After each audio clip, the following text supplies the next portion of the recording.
Hi, this is Stuart Weems, and thanks for listening to the Investopoly podcast. My goal is to give you simple, easy to understand insights, strategies and tips to help you master the game of building wealth. In this episode, I'd like to talk about how bad does a dud property need to be for it to warrant divestment. So how bad a performance does it have to have for it to be worth selling? Obviously, if we're going to sell property, we've got some costs to consider, perhaps capital gains tax, stamp duty, selling costs, maybe we need to do repairs, and we need to market the property, staging, all this sort of stuff. Obviously, it takes a lot of time and energy. Then we've got to deal with the tax treatment at the end of the year with our accountant. So it's not necessarily a simple and easy process.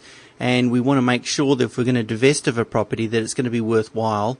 So how bad a performance does it have to be to make it worthwhile? And that's what I'd like to talk about in this episode of the podcast. So first, let's define what I'm talking about when I say dud property. So dud property is really, in my view, anything that isn't producing investment grade returns. And investment grade returns really about the capital growth rate. So what you're looking for is a capital growth rate of around 7 to 10% per annum on average over a long period of time. That's assuming inflation's in the sort of 2 to 3% band. Obviously, as I'm recording this in 2018, it's a little bit less than that at the moment.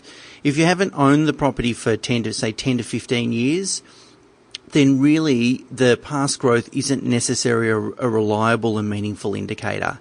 And in that case, what you need to do is compare it to similar properties in the similar area to see how it's performed in comparison to not the overall market, but that sector of the market that property resides in. And what you're looking for is outperformance. That is, it's doing better than the average. As I said at the beginning, there's some costs to consider. So you've got selling costs, which are going to include agent selling fees, marketing, advertising, and repairs that you need to make to the property to get it ready for sale.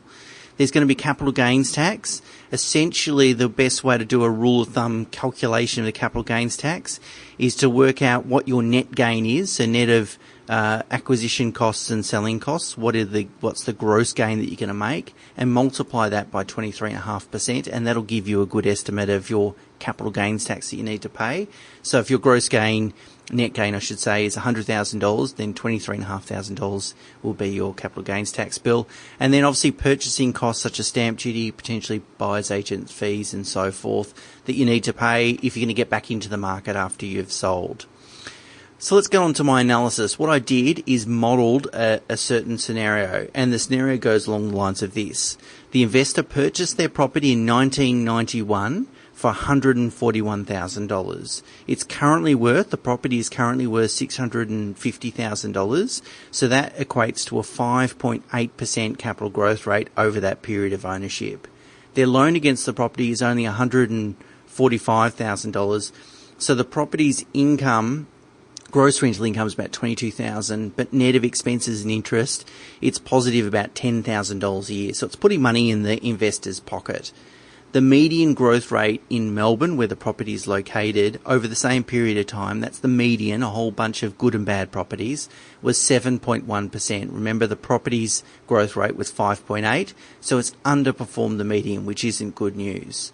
What I did is I compared what happens if they sold the property, paid the capital gains tax, which is about $115,000, and then used those net proceeds to repay their home loan, and then just borrowed to invest in a brand new property.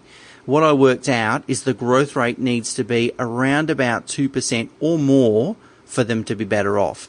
So remember, this property grew at a rate of 5.8%.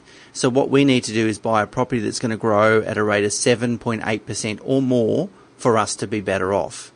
Now, if we're looking at a particular property and the growth rate was a lot less than 5.8, if it's, for example, 4% or 2%, then just add 2% to that, and that's all you need to do to be better off. So if this investor is confident they can go out and use their asset selection skills or use a professional, which I think makes sense, and they can buy a property that's going to grow at 8% or more compounding, then they're certainly better off to divest of this property and turn it over.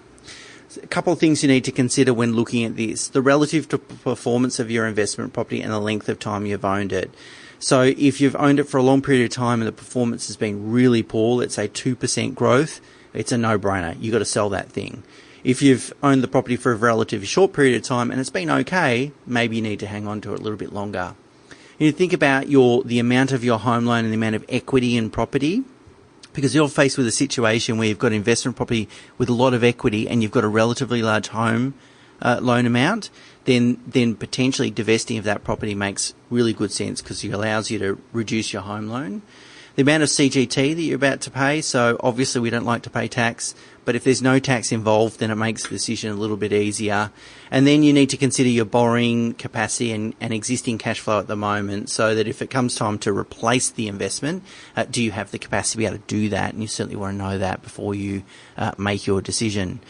So in the show notes, I've included links, as always, to the graph and chart and my analysis. So if you want to delve a little deeper into this, have a look at it.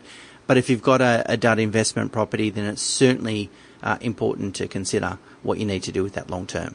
Bye for now.